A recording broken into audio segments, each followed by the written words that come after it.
رابطه باید از نظر احساسی رضایت طرفین رو برآورده بکنه. رابطه عاطفی مثبت باید شما رو خوشحال‌تر کنه و باعث بشه حالتون بهتر بشه.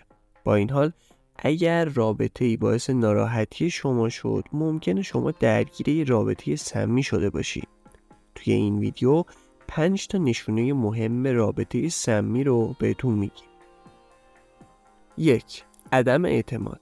یکی از علائم هشدار دهنده رابطه سمی عدم اعتماده. توی این روابط هر حرکت شما زیر سوال میره و نظرات شما اصلا اهمیتی نداره. چنین مواردی از عدم اعتماد متقابل ناشی میشه.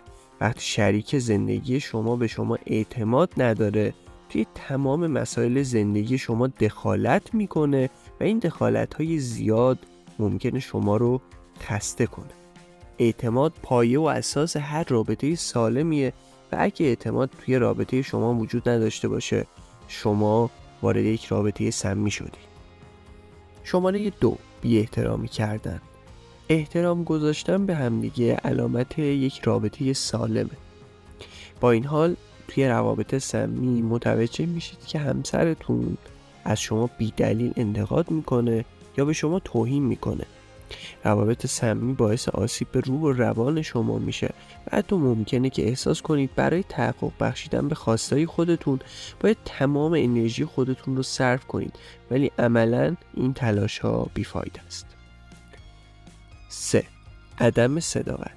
توی یه رابطه سالم باید بتونید تمام مسائل شخصیتون رو با یکدیگر به اشتراک بذارید. اگر هر کدوم از شما بهونه‌ها و دروغایی برای مخفی نگه داشتن از همدیگه پیدا کنید، پس به همدیگه اعتماد ندارید. این وضعیت نشون دهنده رابطه سمیه. 4. غم و اندوه همیشگی. اشکالی نداره که گاهی غمگین بشید، اما اگر این غم دائمیه و شما رو به سمت افسردگی سوق میده، به نظر میرسه شریک زندگی شما فقط به ناراحتی های شما اضافه میکنه و برای بهبود این قضیه تلاشی نمیکنه. 5. قطع روابط با دوستان و خانواده خود. روابط سمی میتونن اونقدر طاقت فرسا باشن که شما مجبور بشید که دوستا و خانواده‌تون رو ترک بکنید و یا اونها رو نادیده بگیرید. اگه برای جلوگیری از درگیری با همسرتون روابط خودتون رو با دوستاتون و خانواده‌تون متوقف کردید، این نشونه یه رابطه سمی.